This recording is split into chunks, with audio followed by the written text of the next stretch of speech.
All right, welcome everybody to the what I think is the final webinar in the Conmaciel OSHA webinar series for 2025. I say probably, you never know, and significant events may occur, but short of another pandemic when we did lots of webinars, unplanned webinars. Hopefully, it's all good. But I'm excited for this program in particular. Joined by, and I'll let our special guest presenter introduce himself in a second.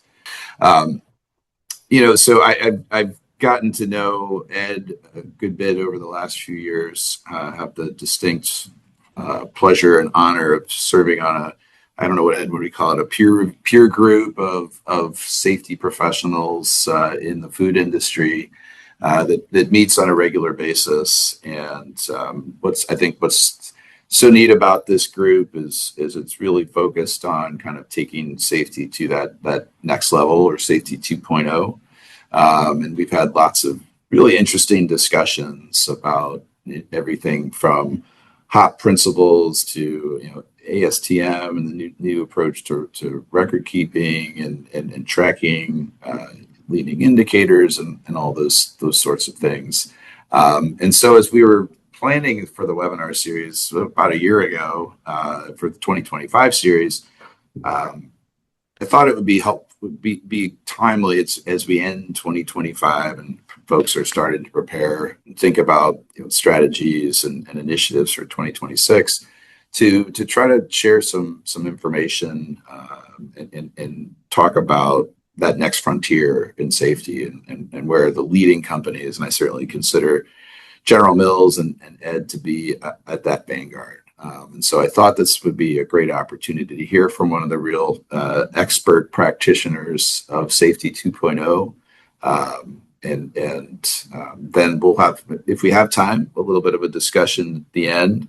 But with that, Ed, if you want to kind of get things started, I will. Yeah, fantastic, Aaron. Hey, thanks for the invitation to the webinar, and thanks to everybody who's attending today. Perfect. And so, Aaron, again, thanks for the introduction. I'm Ed Rothke, Senior Manager at Global Safety Environment at General Mills. Here's Aaron's bio. I know this will be in the as well in the recording and in the notes. And here's my bio for those that are interested. I'll open this up today. Just a real quick introduction about General Mills. Who are we? And so we make food the world loves. Our brands are enjoyed by people in more than 100 markets globally. We've got about 30,000 people at General Mills that bring passion and creativity to work every single day. And we support, as a global safety environment team, 50 manufacturing facilities across our global network, including research and development. And actually, we span out in our sales organization as well. Just a little bit about myself. My journey as an operations HSC leader actually started in the food industry back in the 90s. I was a frontline leader and safety coordinator at ConAgra Foods. Did spend some time in the technology industry as a safety engineer in the 2000s, and then spent a good portion of my career in printing between two companies in the printing industry, and then found my way back home to General Mills in the food industry. Just have always had a passion for working in the food industry. I've been leading safety environment globally at General Mills for 13 years now. Also have the pleasure of being part of National Safety Council Network, the OSH Network, and so I'm a subcommittee member who works on the planning and the program around National Safety Council OSH Network, and have the pleasure of co-leading a food industry peer group that brings a lot of food companies together to talk about exactly the topics we're talking about today, and get a chance through my work to be a Safety 2.0 ambassador. So to be able to speak at webinars like this and with as many companies as possible to share the journey of moving from Safety 1 to Safety 2. So today what we'll cover is a little bit about Safety 2.0, and I'll give it to you from General Mills' angle and what our recipes for success have been and hopefully will continue to be. We'll talk about what is Safety 2.0. We'll talk about some of the new metrics required. We've got a lot of different leading and lagging indicators when you move into Safety 2.0. And then we're going to finish off on differential leadership philosophy and actions. And so a lot of conversation about how to live the HOP principles. For those who aren't familiar with HOP, it's Principles of Human and Organizational Performance. And so we'll dive into that and we'll talk about how that really enables what we're doing on our SIF prevention journey. So a couple quick definitions to start. So how do we define Safety Leadership 2.0 at General Mills? For us, it's about learning and prioritizing and investing in improved controls around our most critical risks through differential leadership. And so in Safety 2.0, we focus on identifying our most critical risks, those with the potential to seriously injure or kill our associates, and as well being able to apply human and organizational performance principles, which in turn creates psychological safety, builds trust, and enables operational learning with our workforce. And so we focus on the things that are most significant to our organization and to the people who work in it. And we apply differential leadership to really, really understand how to control and address those critical risks. A couple more definitions before we jump in. And so when we talk about critical risk, a few definitions are really important in Safety 2.0. And so serious injury fatality, or SIF, is something I'm sure many on the call have heard about. And so that's life-threatening or life-altering, irreversible work-related injuries and illnesses. And I have some examples there.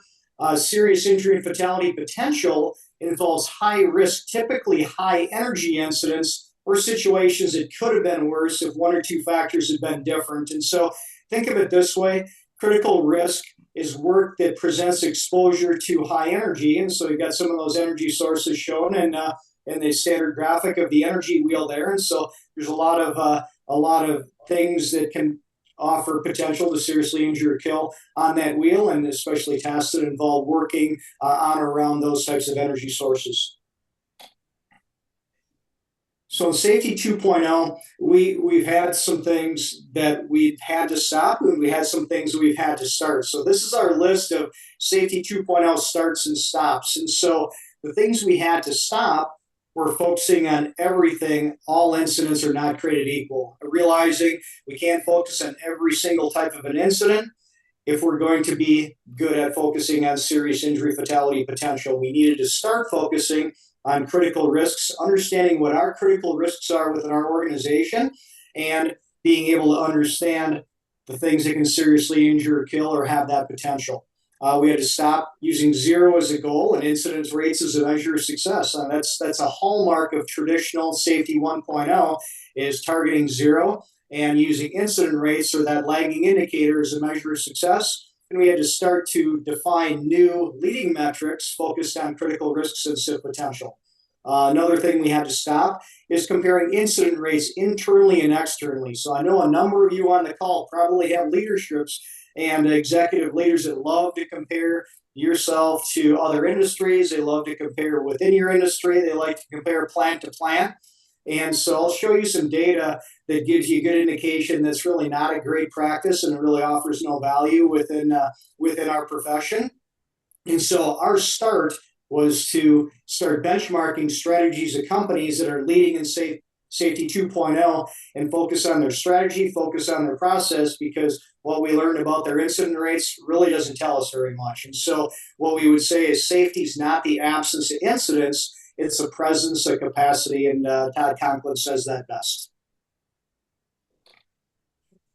And so this is what, when we talk about the things we had to stop, we used to do it too. As a company, we would compare a lot in the food industry, a lot in similar industries, and say, how are they doing?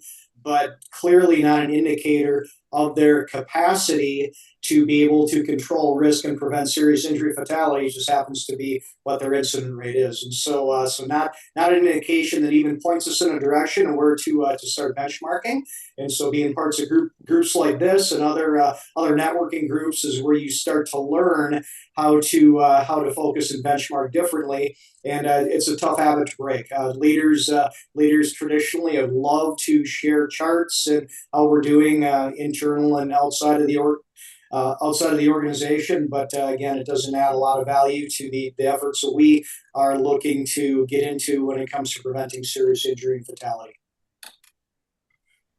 So we'll dive a click deeper on all incidents not created equal. So many of us on the call grew up on Heinrich's triangle theory. And so if we reduce the amount of incidents or near misses on the bottom, it's going to prevent those really, really serious ones on the top. And so that triangle has been modified to reflect accumulated learning and data over the years.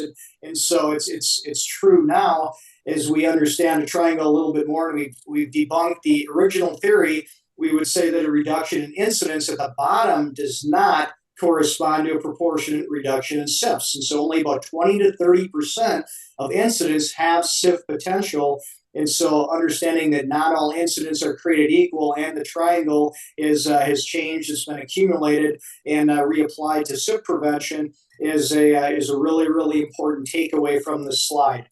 And what we've seen at our company and across industry, as we've seen over the years, the number and or rate of injuries have gone down, but we've seen serious injuries and fatalities continue to go up. And so obviously that clearly presents data that's in conflict with the original triangle, but it's what we're experiencing. And so we've all done really, really well as organizations to reduce those incident rates and number of minor injuries. But then we always start looking and say, why are fatalities going up and what are we doing about it?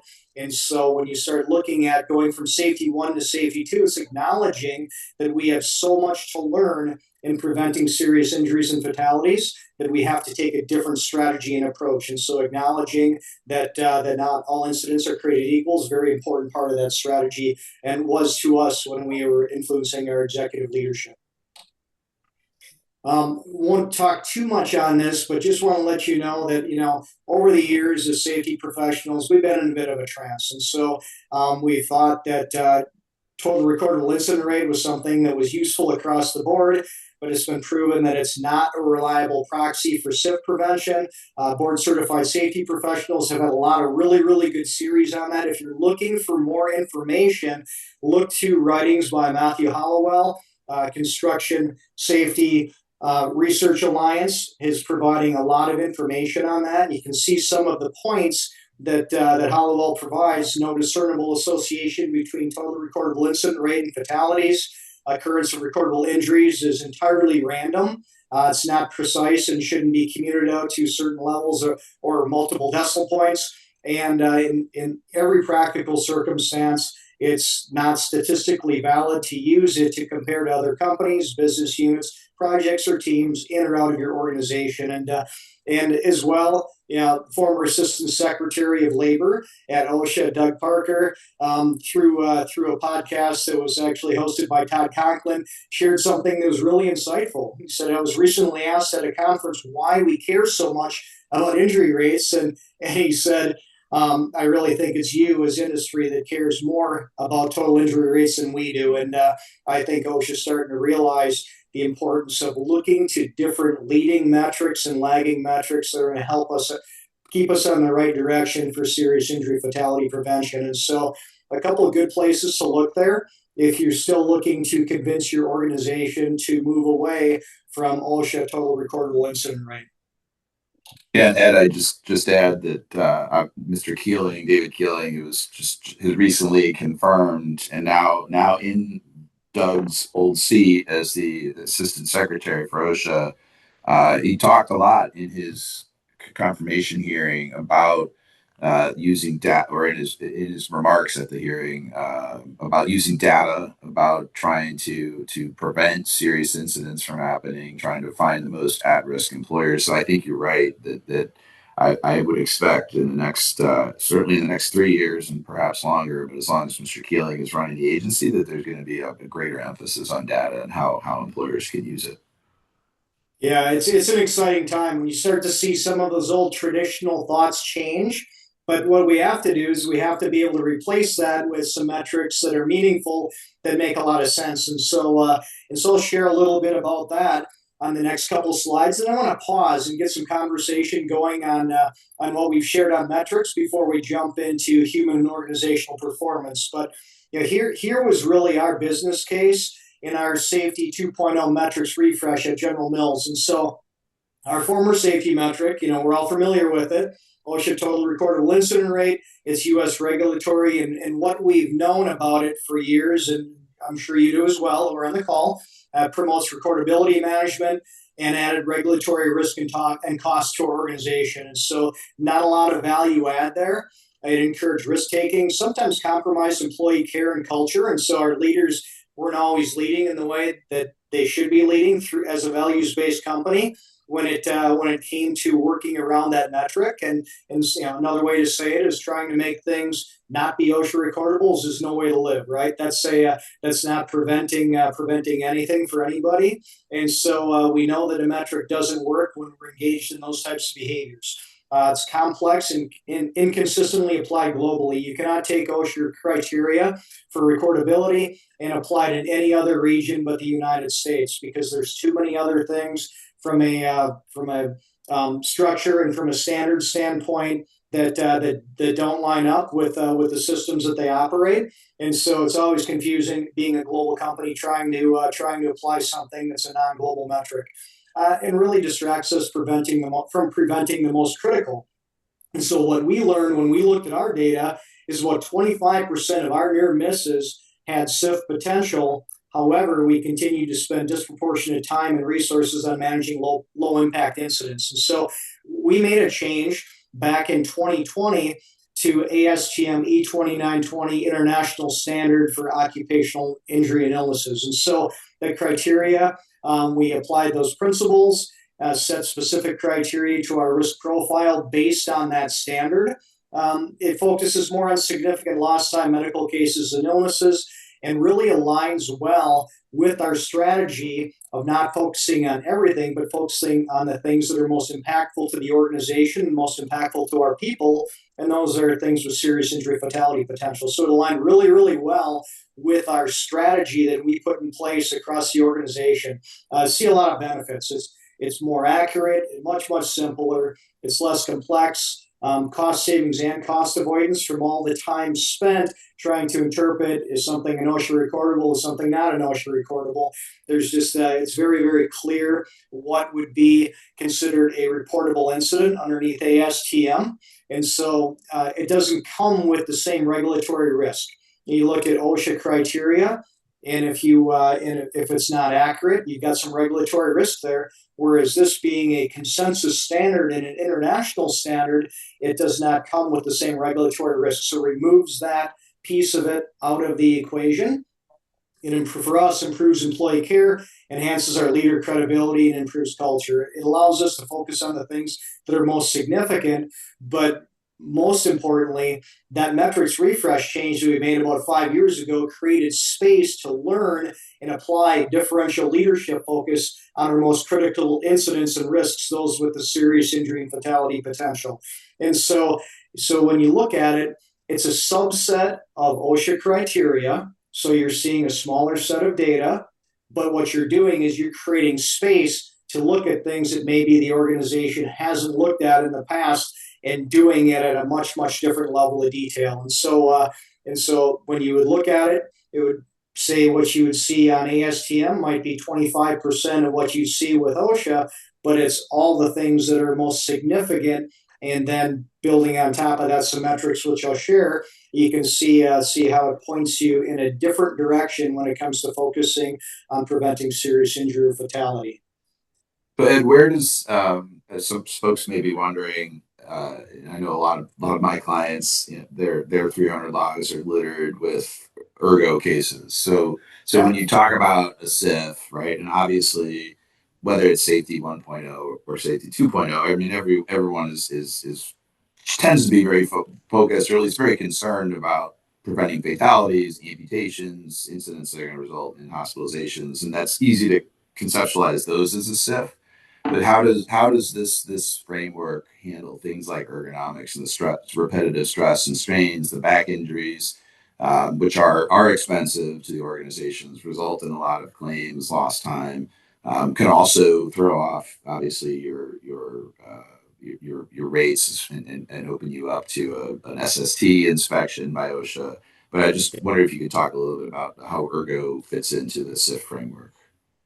Absolutely. And so when we took on ASTM 2920, we tacked on some additional criteria within our incident management system that let us capture those, and they are well captured, especially they will be more well captured in the new version AS10E 2920 coming out shortly.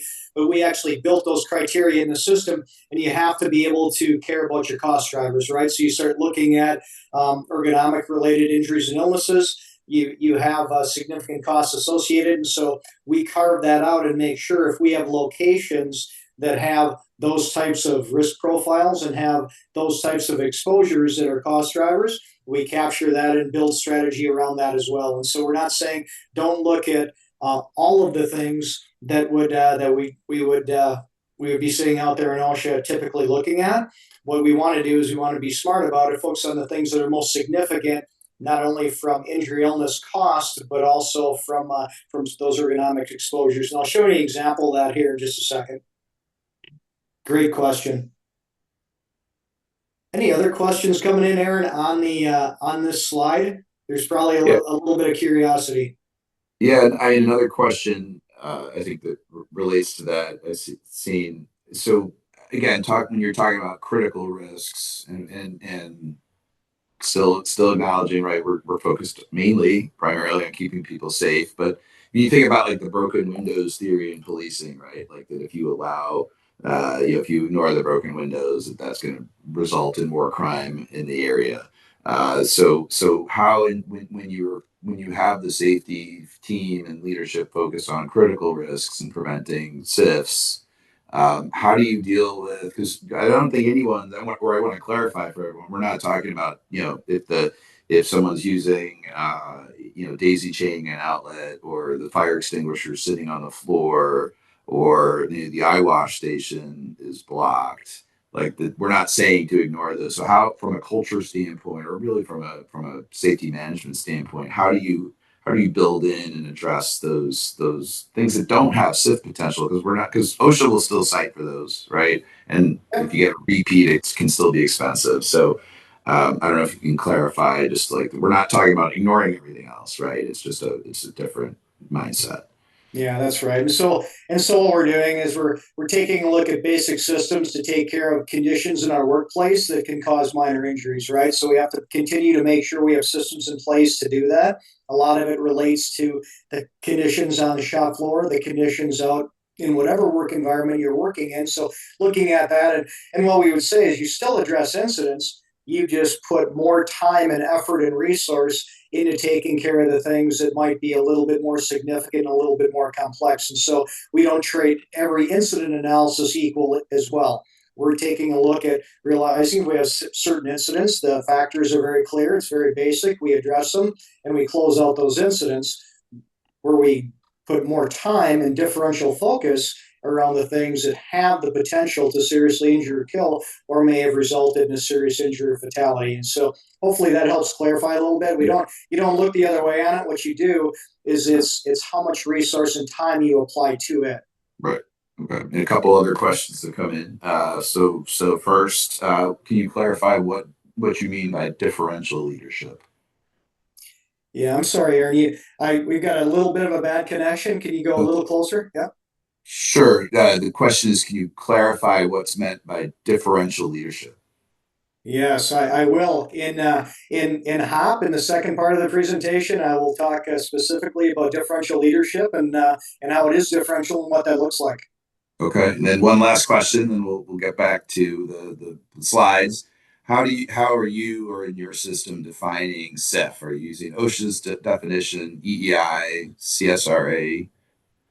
Yeah, so we took the original definition from the Campbell Institute around SIF, and we have our own criteria for PSIF, which I'll be sharing shortly. And so similar definition around PSIF, something that has the potential to seriously injure or kill if one or two factors are different. But it's really important when you set up a system to get clear and accurate data to understand what SIF potential is around all of our critical risk categories. And so we'll be hitting on that in just a second. All right. We've hit all the questions, so I'll let you get back to it. Excellent. So we talk about setting up systems. I think this starts to answer some of those questions. And so as we look at it, some system changes are required to capture data for SIF prevention. And so the first thing that we would have to do is define our critical risk exposures, the things that within our company and sometimes across our industry that have that potential to seriously injure or kill. We call those critical risk exposures. And so I think everybody looking at these can acknowledge we've got work or tasks around these things that have the potential to create that type of an injury. And so the first thing we did is we took a look and said, what are those things for our organization at General Mills that we need to start understanding more about? And so that was the first step in that process. The second step is creating some automatic criteria for each critical risk. And so within our system, we created criteria related to each one of those 21 points that I just shared in order for us to get some accurate data when it comes to what people are experiencing when they're doing their work. And so all of our incidents now are screened and classified in our system using the automatic criteria. So how we teach is very simple. We would say, the PSIF situation relates to electrical safety or electrical work. So potential injury, serious injury, fatality situation relates to electrical work. And the criteria that would make it an event that would be reported as a PSIF would be any of these 6 things. And then obviously in the system, if we have an event that results in a serious injury fatality, it classifies as a SIF. If we have something that did not result in a serious injury fatality or could have, 1 or 2 factors different, or that meet these criteria, it goes into our system as a data point. So important to be able to have that captured within your systems if you're looking at setting up the same.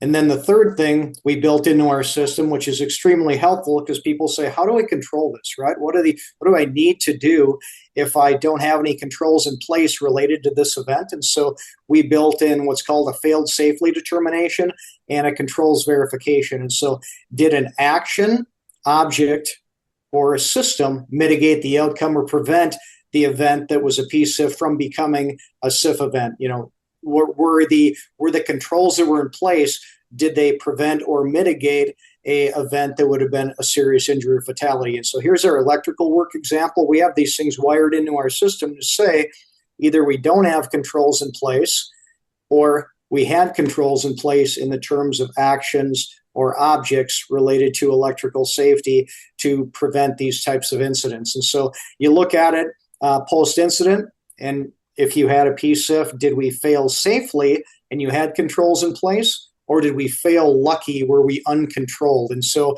anytime that we're failing lucky and no controls were in place, we make sure we put verified controls in place in our system before we close up that incident in the incident management system. So corrective actions and controls, if we don't have controls, are going to relate to something on this list that is going to prevent a serious injury or fatality from occurring. So if we didn't have an injury incident, but we got lucky and we were uncontrolled, we always provide a place for people to go to look and see what controls would be suggested. And a couple of final slides, and then we're going to pause and have a little conversation on that. And so as we got into our SIF prevention strategy, we had to think differently about controls. And so controls can be one of 3 things. It can be actions that people take. Think about error reduction techniques. Before you're performing a task that would present critical risk exposure, the things we do to make sure steps, and especially critical steps, are done and done correctly. Think of it like a pilot and a co-pilot checking off before you're getting ready to fly.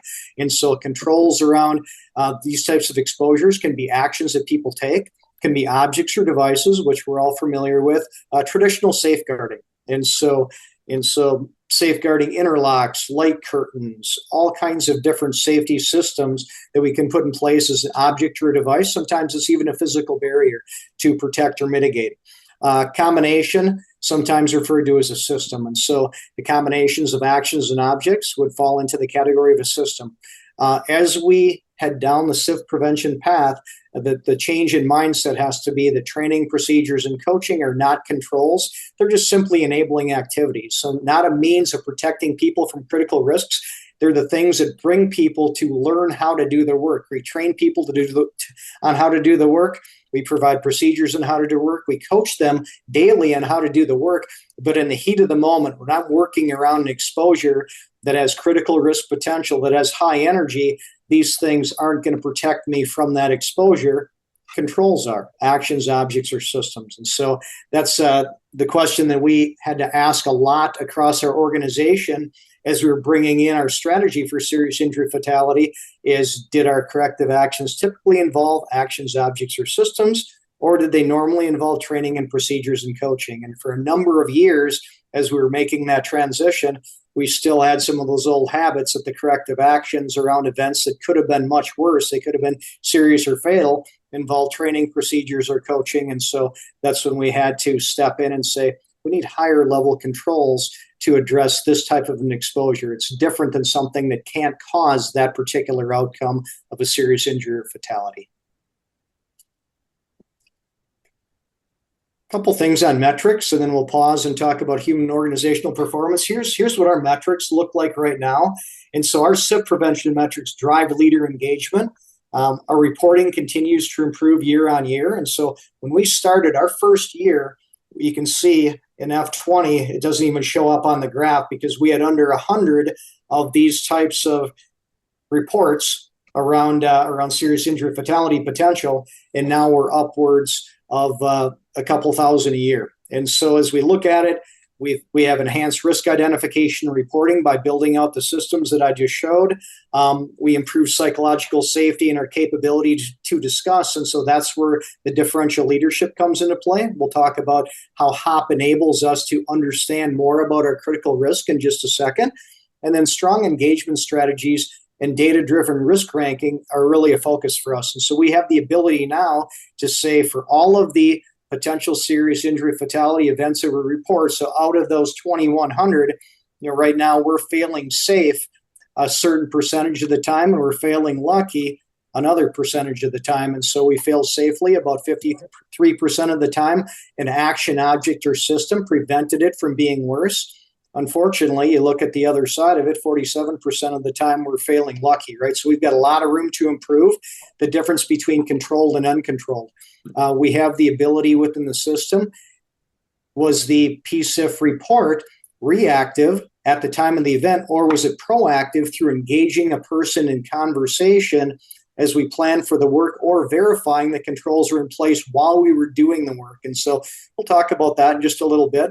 We track very closely anything. If we had a serious injury fatality event, the actions, are they open or are they closed? And so you can see SIF's 60-day window to close anything out beyond interim controls.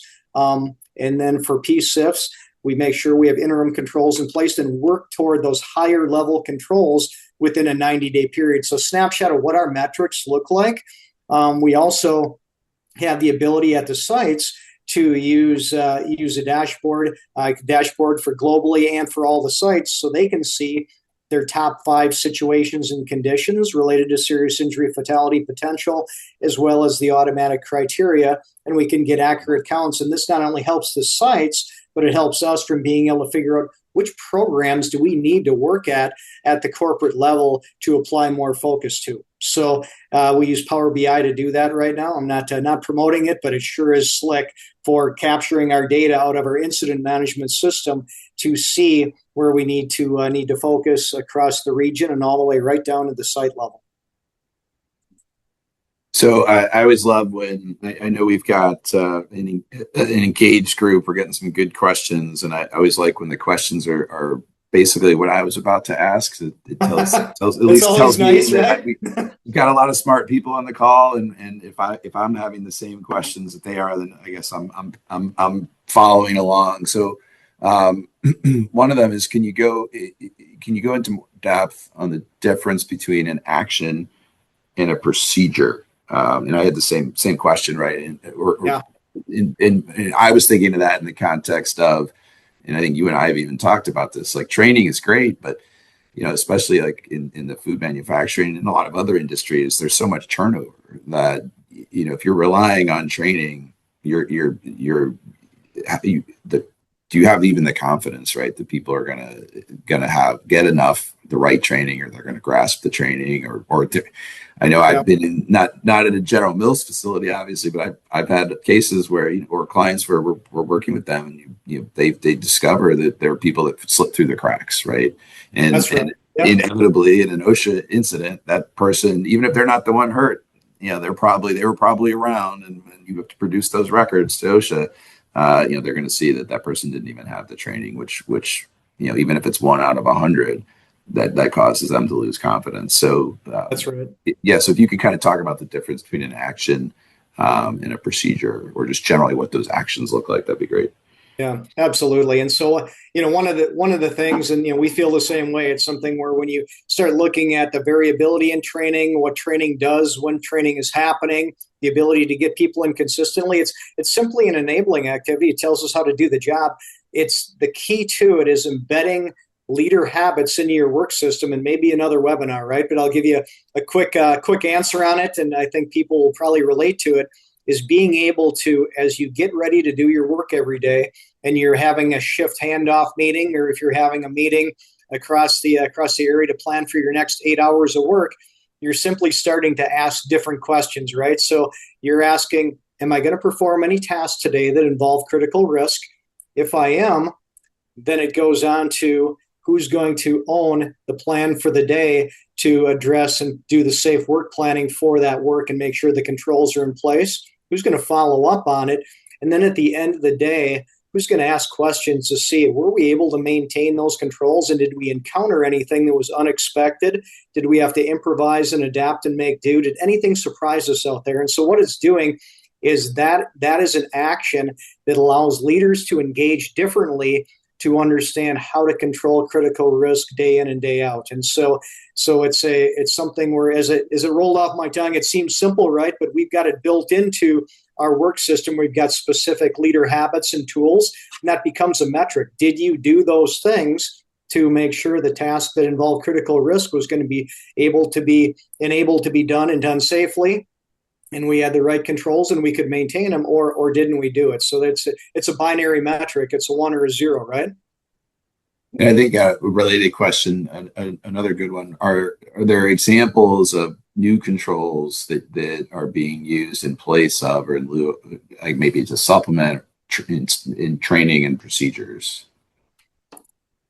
Yeah, there are a lot of things you can do when it comes to, and so traditional devices are very quickly getting replaced by non-traditional safety devices. There's so many things out there with AI that are AI enabled that are starting to give us a leg up on controls. The things that I see in leader actions that are much different is just how we use technology to perform those checks and perform those tasks. And we used to go out there with paper, right, and make sure everybody has anything in place. Right now, coming out of a meeting, imagine voice activation, knowing that I've got a task that involves critical risk happening over on line number 1, and I know it on my tablet, and the people who are actually doing the work, they know the task is going to occur, and they're actually able to do checkpoints or error reduction techniques on critical steps right on their tablet. They can go out to the line, they can scan procedures, QR codes are ending up on production lines where it's going to give them more clarity on the procedure. The procedure is there, it's available, it's accurate, and so being able to even take things that are traditional procedures, which aren't controls in their own, and making them easier to do right and more available, it is going to reduce error. That's an action. So another example of how technology is pointing us in much different places to be able to control risk and prevent serious injury and fatality. It's exciting. I think there's another question, and maybe this is something to take offline, but one person mentioned that their organization also uses Power BI, and they were curious as how you incorporate that into your program to capture data. And if that's too big an answer, we can connect. Yeah, You offline. we'd love to connect offline, and that'd be fun to do a webinar on that, wouldn't it? Everybody or Power BI users, that would be fantastic. All right, I'll make that happen. All right, so I think that's. Just there was one other observation, just to comment that shift handoffs are still administrative controls in the operating hierarchy, as asking questions Um, is that kind of how you look at it, or do you have a different perspective?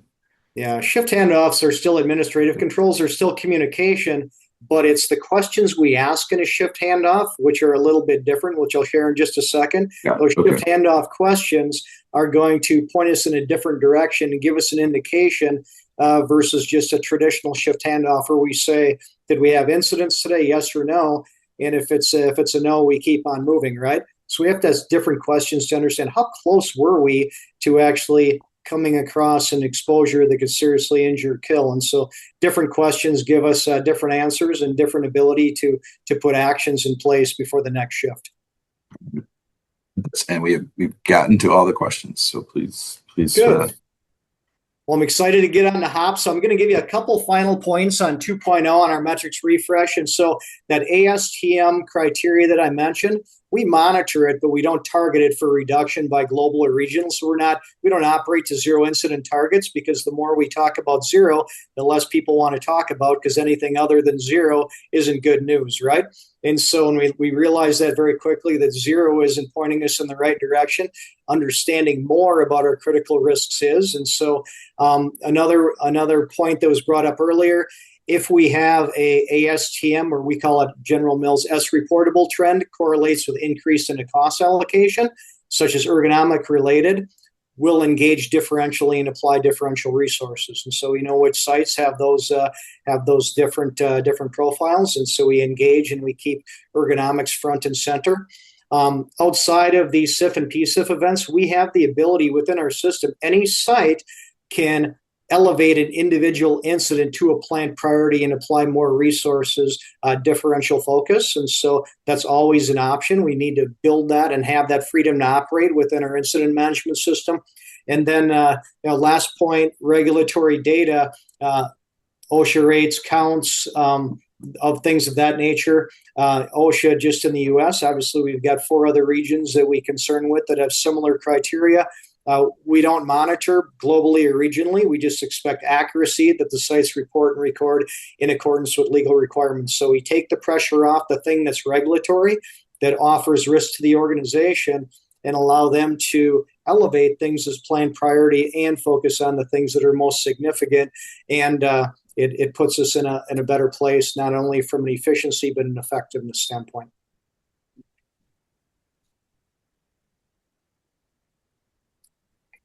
All right. Any more questions, Aaron, or can I flip in the hop? That's it. Yep. Move on. Hop into hop. Excellent. So somebody set me up really well on this one, because they asked the question of differential leadership philosophy. And so that's human and organizational performance. And so if you're looking for good reading material on this, I'm sure a lot are familiar. 5 Principles of Human Performance by Dr. Todd Conklin.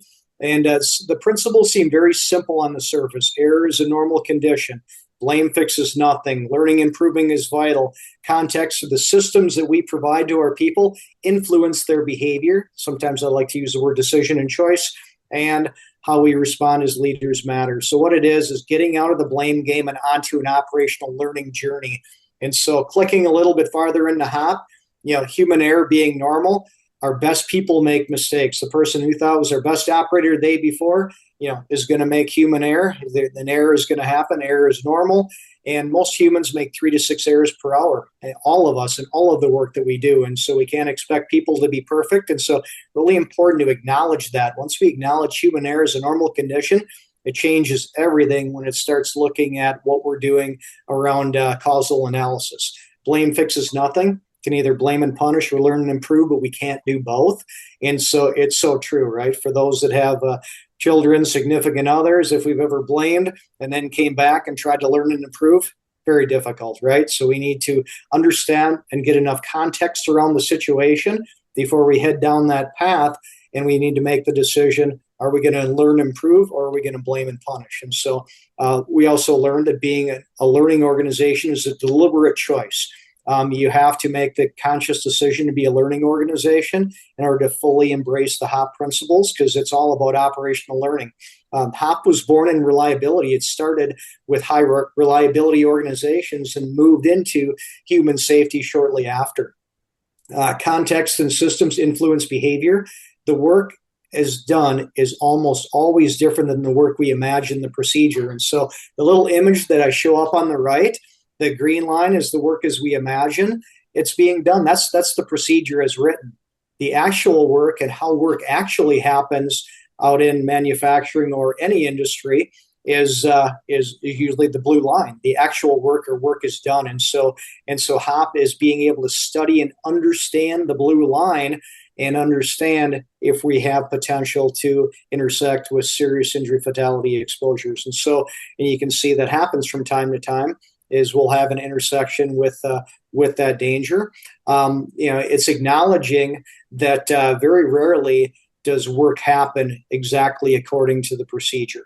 And so being able to engage people in comfortable conversations around work is done is the foundation of HOP.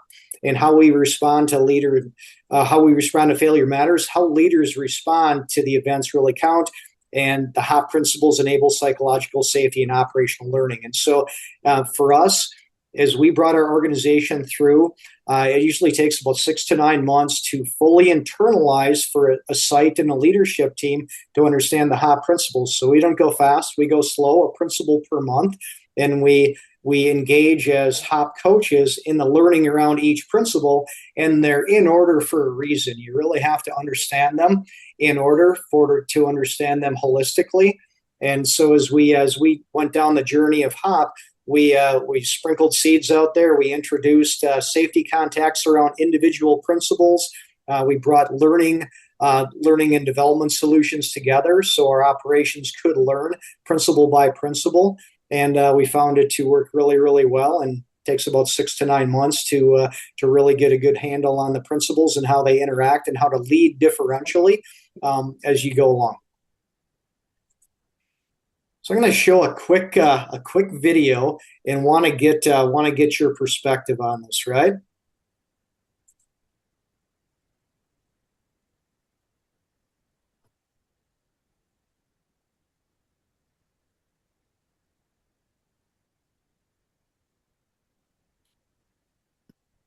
So pretty scary, right? And so as you look at what you saw, around human error, would human error be the cause, or would human error be a consequence of a flawed system? Any thoughts? I'd love to see what your thoughts are before we move on to the next slide. Aaron, any impressions on this one? I'm waiting to see if any of our crack safety folks are. I'm seeing human error is one answer. Let's see. A couple of people are asking to see the video one more time.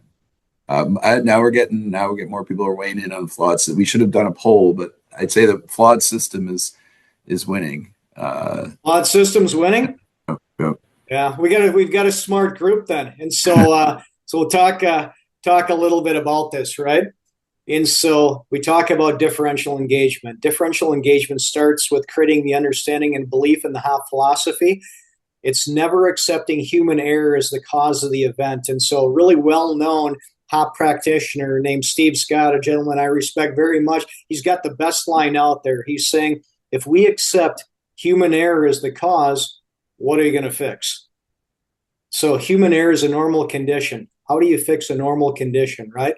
Very, very challenging. And so we know that humans are influenced by their work environment, people they work with, the systems and documents they use to operate. No one goes to work wanting to fail. I haven't met a person yet that does that. And so we need to engage differently and ask better questions to really understand, instead of starting with the why and the who. We need to talk about how can an incident like this happen and what factors and error traps in our systems contribute. So thinking differently, right? It's very, very obvious that we had an error by the power industrial vehicle operator. We had an error by the person who's crossing into the crosswalk. Error is normal. It's a human condition, right? What allowed the gate to open? What systems can we put in place that are making sure that it doesn't open or that the vehicle stops when a person is in that proximity? When we talk about preventing serious injury fatality and what are some of those better controls out there, the technology all exists, but we have to start asking better questions. And so we start with the hows and the whats versus the who's and the whys. And so that's been differential for us, is making sure our leaders aren't falling in the trap of starting and bringing bias and some different different assumptions in the equation. So if we start with how and what, we're always in a better place. Great answers, team. Yeah, so really, really good question asked by one of my favorite people. You know who you are, coming up here.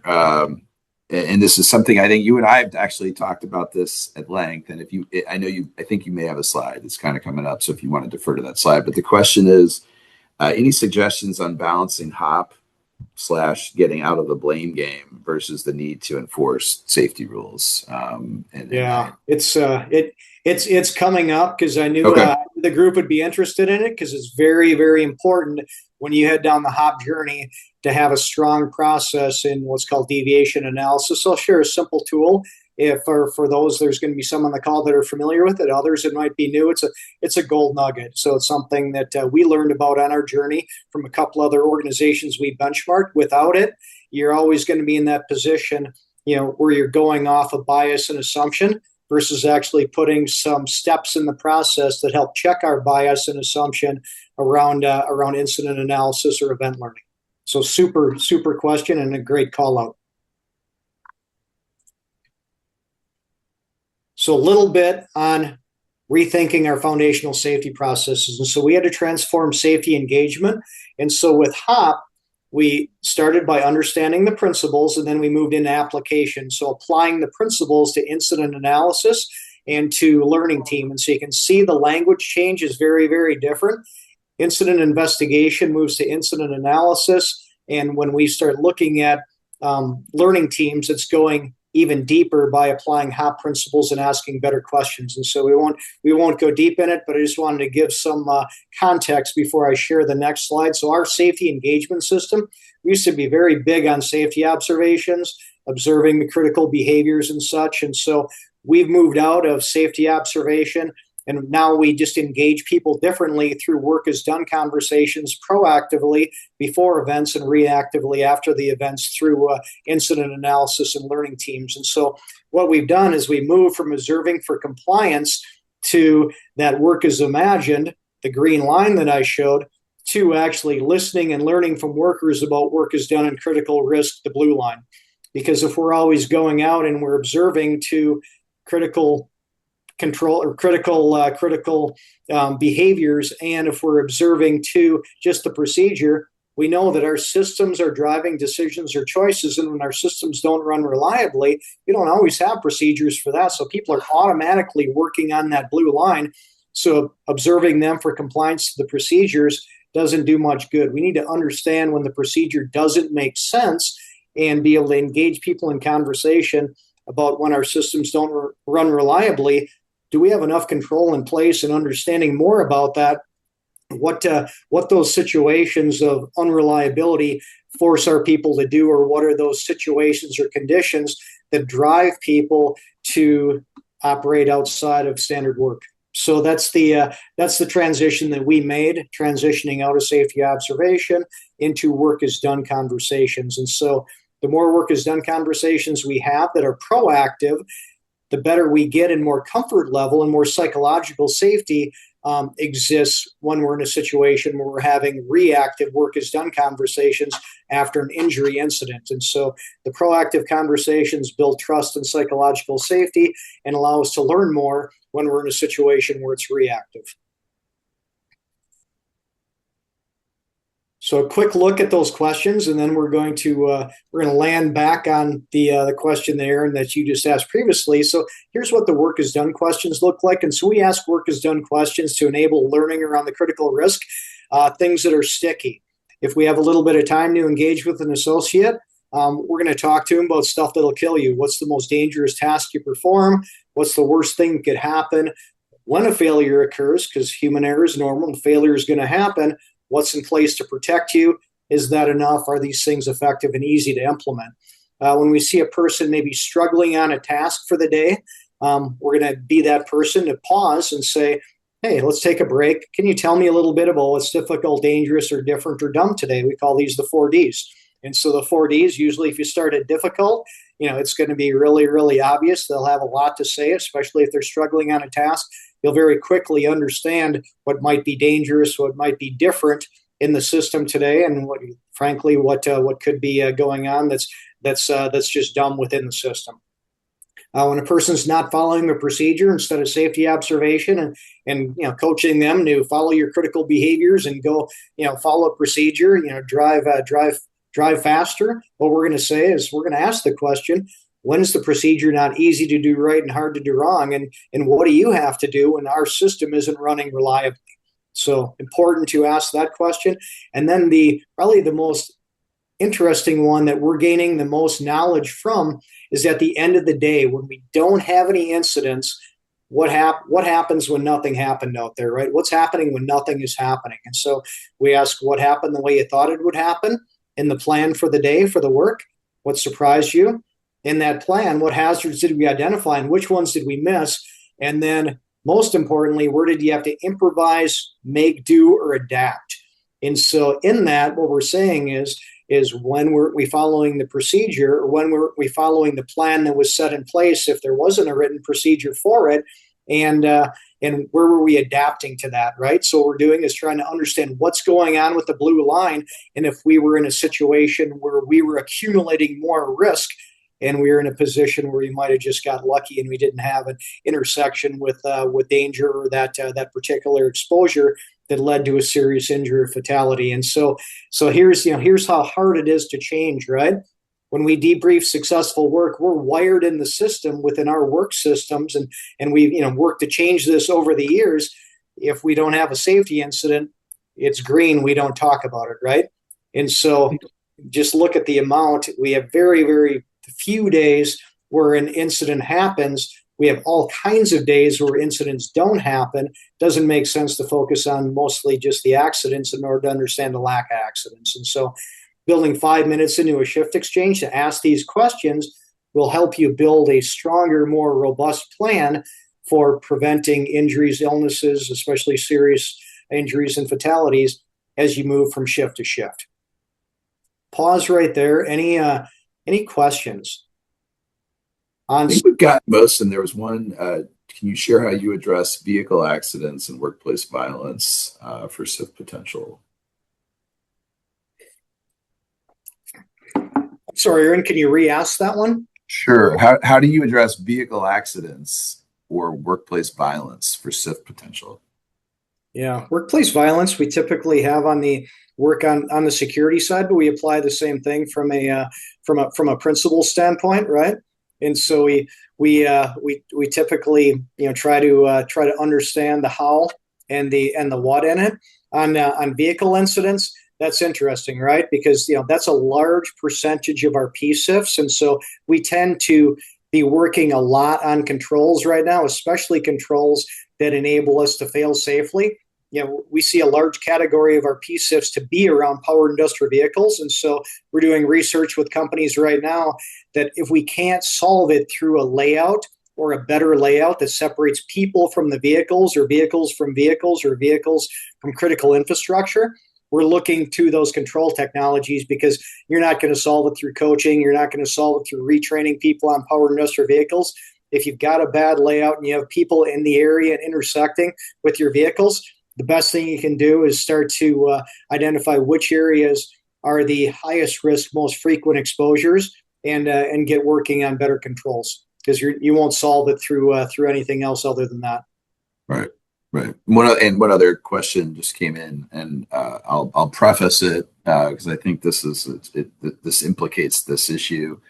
And I remember when I was attending one of our food peer group meetings, and there was someone talking all about this huge list of PSIFs that they had. And as the management side attorney, I almost had a heart attack until that person clarified. And I heard you mention the term, but obviously that for any PSIF that's identified, you've identified and put in place interim controls or interim protective measures. Obviously, I mean that's the key. And I think so. The question is, who is asking these questions? The ones that you're talking about, is it supervisors? Is it safety staff? Is it senior managers? And before you answer it, I think the one thing that to obviously to ensure that whenever these questions are being asked, is that there is a mechanism or apparatus in place to ensure that certainly, there's the dumb, there's but the dangerous, like anyone who answers that question and tells you something dangerous, there needs to be a mechanism in place to ensure that is passed along or escalated to whomever, whether it's addressed by the person who the question is or the answer is given, or escalated and then tracked, obviously. But Yeah. That's the legal perspective. So I'll let you answer as far as who, and maybe it's all, but who typically is asking those questions. Yeah, the answer is all the above, more so frontline leaders than others. And it's being able to teach frontline leaders how to engage and ask that question after years on years of doing safety observations and looking at behavior. We're now asking them to engage and exercise a different muscle to say humbly, I'm here to understand more about how the work actually happens. And there's not going to be blame or punishment or discipline. I'm here to have a conversation of trust with you. And if there's something we can do in the interim, we're going to certainly make sure we're putting that in place.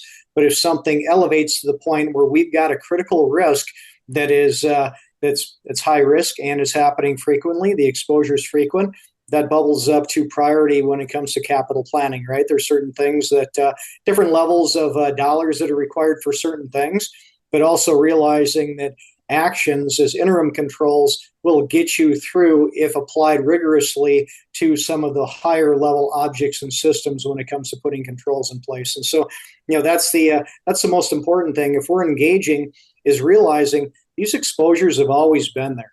And so I'll share just a data point that'll be shocking to you. So at General Mills, when we used to follow OSHA criteria and we used to use the rates as indicators and such, we were looking at 325 injuries, illness data points, right? Now we're looking at 2,000. Why do we have 2,000 PSIFs and we only had 300 OSHA recordables? Because we're applying HOP principles to ensure psychological safety and trust. They've always been there. And it gets a little scary to organizations sometimes to acknowledge that. But the thing is, we'll never set targets to reduce PSIF reporting because we're not even close to being that good yet. We want to be able to continue to work up the ladder and understand as much as we can. The more we understand and the more data we get allows us to understand better where to fund and where to place our bets to prevent larger issues from happening. And so if we're getting data in, we know they've got a lot of data points on powered industrial vehicles. We're looking to differential controls in that space, and the same would go for any other categories that are high in PSIF exposure that we identify through these types of conversations. Hopefully that answer helped. Yeah, that's great. Thank you. Excellent. And so, this is just a final thought on it. We've started to debrief these green days or ask these green day questions because that's where the majority of the PSIFs live. We're not waiting for the exposure to happen. We're not waiting to fail safely or fail lucky.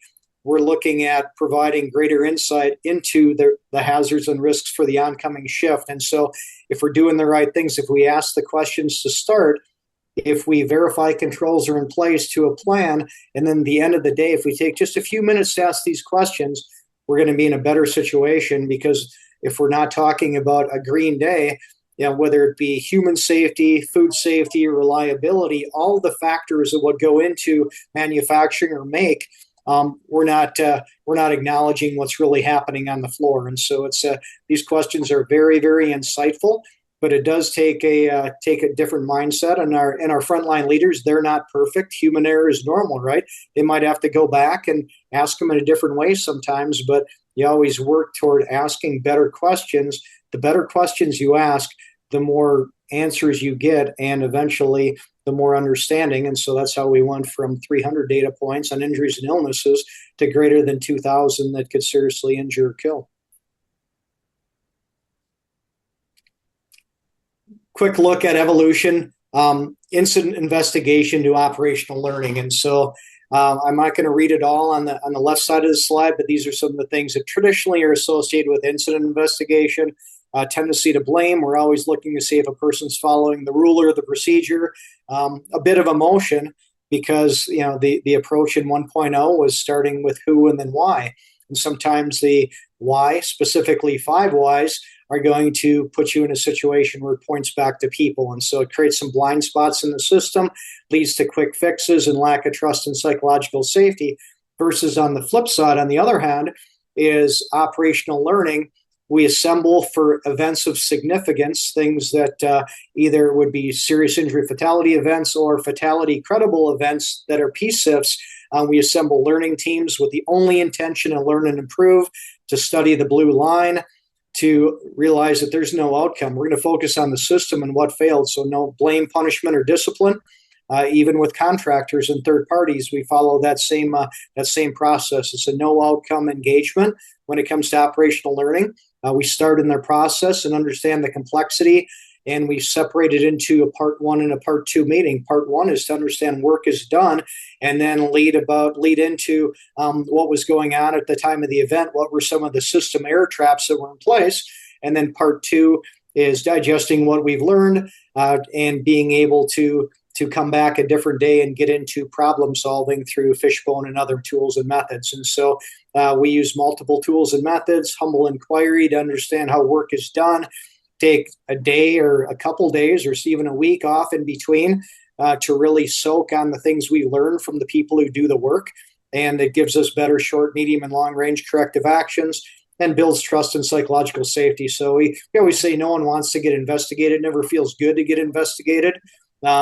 If you've ever been investigated, we know how it feels. We don't want any type of that situation or a feeling that a person isn't free to share without blame and punishment how they really do their work. That's the key takeaway as we move from incident investigation to operational learning. All right. Well, I think here we are. Accountability. Any more questions? No, I think this gets to that prior question. So I think this will be a good discussion now on this point. Yeah. So this is these are our learnings on accountability and the things that we've had to do as an organization when it comes to implementing HOP. We need to really understand what in our work system creates the need to blame and punish. Is it the procedures? Is it the handbook? Is it HR? Is it employee relations? All of those things, right? If we have a stakeholder that has policies and procedures that create a need to blame or punish, these are the stakeholders we have to work with in order for us to effectively bring in HOP in. And so those are the stakeholders that we had to work with and continue to work with around those issues. Are we really saying accountability but meeting culpability? Accountability is accountability code for blame, right? So are we looking for the person who's culpable? Well, then we're approaching it with a 1.0 mindset. So being accountable to us as leaders, asking better questions to understand how the events occur and what error traps exist in our systems. And here's the connection to the HOP principles. If we don't acknowledge error as normal and clearly understand what factors in our systems lead to deviations, people's decisions or choices, our systems are driving their behaviors, their decisions or choices, then we're going to create our own definition, categorize everything as a violation against policy, which results in a high frequency of blame, punishment, overall lack of psychological safety and learning. So again, it's back to that principle 2. Do we want to blame and punish, or do we want to learn and improve? And so for blaming and punishing, typically it looks like 1.0, right? We're going to blame, we're going to shame, and we're going to retrain, and training isn't a control, and that vicious circle is going to continue, right? So if we do it in the HOP way, it's going to look similar to the slide that I just showed. But what we've learned along the way is a process for deviation analysis is critical. And what I mean by that is a process to understand why the deviation is occurring and make sure we're not bringing bias or assumptions into our determination. And so we'll just walk it through real quick. An event occurs. We gather some basic information to understand what happens. If we still have a feeling somewhere that it wasn't related to our system, and being able to understand error traps is important, but being initial feel that this was something that could have been sabotage or negligent error, we're going to step it through this, right? So we're going to ask a series of questions. Did the individual intend the downstream effects of their actions? typically that's a no. If it's yes, then that's sabotage, and we've determined that before we even get into an event learning team. And so we're not going to head into advanced event learning or operational learning if we know we have that type of event. And so let's pretend the answer is no. Were the expectations, another word for procedure, reasonable, workable, understandable, and consistently reinforced? If no, then we're clearly in the space where we have a system-induced error. If we're better than most, then the answer is yes. Would a peer with similar experience have made that decision? So we put another person who works in the same job, same task, given the same situation. Would they have made a similar decision? If yes, we have a system-induced error. And if no, were there deficiencies in our system, whether it be training, whether it be selection, whether it be experience, whatever that might be? If yes, we're in a system-induced error. If no, we've got a person who says, I've been told how to do the work, and I've been coached a number of times, and I'm going to tell you back that I'm not going to do the work that way. I'm going to do it my own way. It doesn't matter if it's unsafe or not. Then we're in negligent error space, right? And so I'll tell you, 99.9% of what we deal with when we apply deviation analysis, we don't have to use it very much because usually we understand the errors in the system right up front. But as we go through, 99.9% is system-induced error. And so it points to principle 4. Our systems drive decisions or choices of people. This isn't random bad behavior, isn't random unsafe acts. It's all the things that we used to talk about in 1.0 around bad behavior. It's not about that at all. It's being able to understand how it could happen in our system and what are the system factors that are associated with the event that occurred. And so this has been extremely helpful for us. And for those that don't have it, feel free to grab this one. It's a useful little tool. And I think, Ed, we've talked about this, I think, at length, and one of the challenges when you're kind of shifting paradigms and trying to go to something that's different than what folks have historically are familiar with or comfortable with, including OSHA, right? And you and I have talked. I mean, I've had cases where OSHA is basically say, well, there's no employee misconduct because you don't have enough discipline in that you produce to us. And I think, or I think back to what you shared, which was whether it's discipline, it's not just discipline, but it's things that materially reduce the harm, right? And I do think that I can still go into an informal conference and I think make a pretty persuasive argument, even if I'm not using the terminology of employee misconduct. It could be unavoidable employee action, or really just even lack of knowledge, which is because there we're engaging on OSHA's burden, which is to prove knowledge. And if we can show, that you have this system with all of these efforts to find and fix and address and change, then there's a pretty good argument that the employer, not only did the employer not have actual knowledge, but then also that it's not reasonable or no reasonable employer would have had knowledge of this hazard. So I think you can still defend against citations with this system, is my point. Particularly the more effectively you're getting into the use of these or the identification and implementation of material harm reduction techniques. Yeah, I know the conversations you and I have had on this, Aaron. It's interesting, right? Because over the last 3 or 4 years, we've I've OSHA in the building from time to time, and they always ask around disciplinary. We say, sorry, we don't have a disciplinary procedure. We have a process if a deviation occurs, and we share with them deviation analysis. We've never had any resistance or pushback, so I think they're becoming more open than ever to realize that as you look at it, discipline rarely improves performance. I can't think of a situation where it really does, and so it might improve compliance. It might improve something in the short term, but it's not changing how you do your work, and it's not helping us understand what error traps live in the system that we need to fix.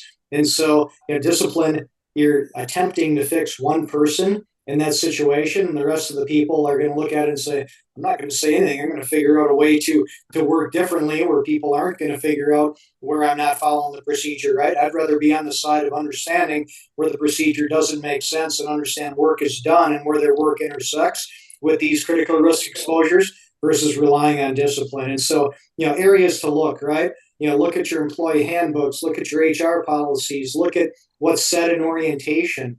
Look at if you've got golden rules, and if they don't follow a particular golden rule that relates to a critical risk exposure, they're going to get disciplined. Those are all areas that we had to look at and change as well. It's amazing when you start looking across an organization and looking at all of the individual policies that are contrary to what we're trying to do with HOP. And so it's important to have the stakeholders with employee relations, HR, and legal on your side when you're making these types of changes. As we look at it, so here's what's different, right? So here's what we used to talk about as leaders back then with Safety 1.0 and what we talk about now. And so I'm not going to read them all. I'm just going to call out a couple. We used to talk about reducing incident rates and trends, and we'd go round and round on that and spend all kinds of time and resource.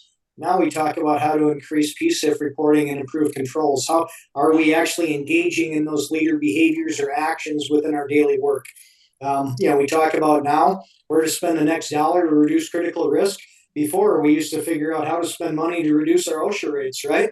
And if we could keep the OSHA rate low, then we're off the radar, and that's not good for anybody, right? So businesses rely on being smart and wise with your business decisions, especially around your finances. And so, next dollar to reduce critical risk is definitely better than trying to make your OSHA rate look better so you're not on the radar. Why didn't the employee follow the procedure? Asking questions of the employee. How do you improvise and adapt when our systems don't run well and when procedures don't exist, right? And in the end, we used to have leaders who would take a passive approach. You got my permission to stop production if something doesn't feel right or is unsafe. Well, it's really hard when a person's doing the work for a person to make that determination. They're focused, they're in a tunnel, they're trying to do everything they can to keep the line running or get it running or produce whatever output you're producing. And so actively, our leaders understanding, are they asking one simple question before they work? Is this work going to involve a critical risk task?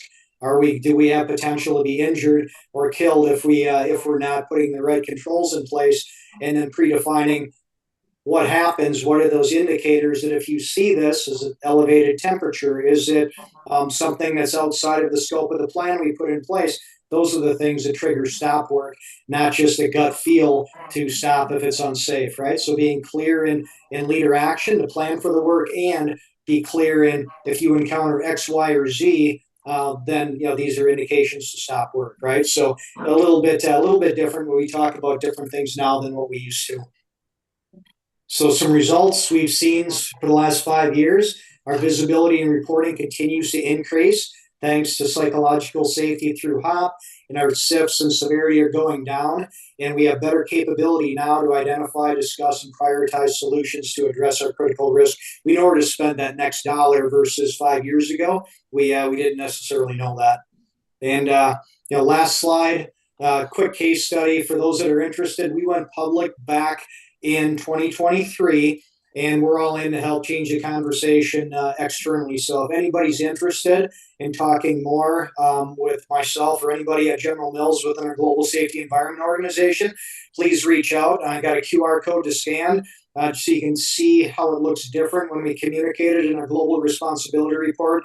You won't see any OSHA rates in there anymore. We talk about what we're doing for Safety 2.0, how we're focusing on what failed and staying on conditions focus, how we're learning how to be more accountable to understand how work is done and learn from the workers how to improve, and how safety is truly the presence of capacity and controls, not the absence of incidents. And so we're proud to share, and we our strategy continues to evolve, and since 2020.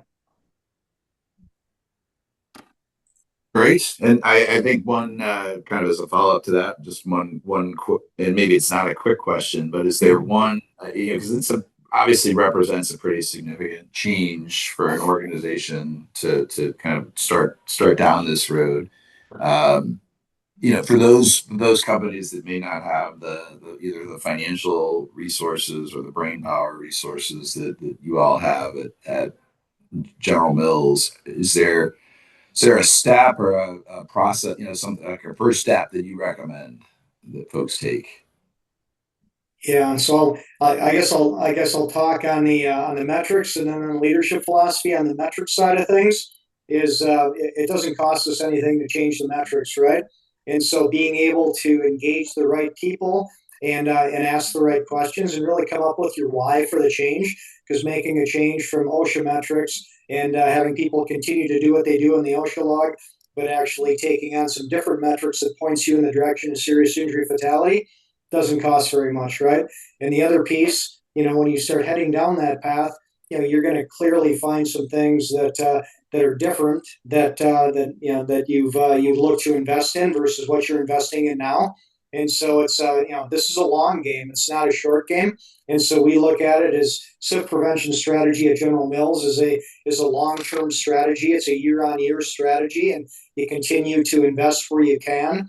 And we'll invest in critical risk as long as we can until we're to the point where we feel we've got things fully controlled. But that's a year on year strategy for us, and it's going to be quite some time, right? But the most important things are understanding and putting in criteria where you're able to understand what those critical risk exposures are. And it doesn't cost us anything to ask some of those work is done questions every day and take on some different leader actions. And so, challenge the group that way is, yes, there's more money involved, and it's harder than the old way with 1.0, and we're focusing on things that sometimes require better control and a little more thought. But the reality is asking those questions to start.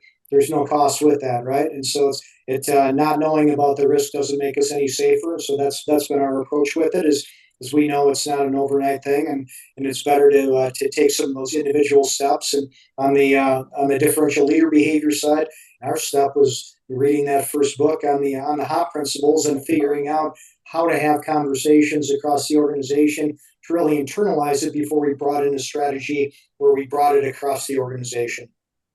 So, couple ideas there, food for thought. Yeah, very good. All right. Well, I think we've gotten to all the questions, which is great. And if we did miss we got a lot of them. So if we did miss yours, we'll go over the list if we're able to, and if there is something that we missed that's really you really want to answer, please reach out to me or reach out to Ed. Ed, thank you for a great conversation. It was fun to do something a little bit different, challenge my brain for sure. I love to talk about complying with the lockout standard or managing inspections, but this is a really different topic, and I think it was a really interesting discussion, and one that really has the potential to drive, I think, really meaningful change, and make, again, at the end of the day, I mean, I know whatever everyone who's on the call, and myself and my colleagues at this firm by extension, is to create safer workplaces. So thank you. And with that, I will, I guess, end the 2025 webinar series. I wish everyone a happy and healthy holiday season, whatever you celebrate, and to thank everybody for signing in, not just today, but we're starting our 11th. We're into our 11th year as a firm. This webinar series has been one of our. I know Eric, our co-founder, one of his favorite things that he's most proud of, the number of people that sign in and listen every week. So thank you all, and I again wish everyone happy holiday season and a healthy, safe and healthy 2026. Thank you, Ed. Yeah, thanks, Aaron. My pleasure. Happy Take holidays care. to you. Yep. Bye.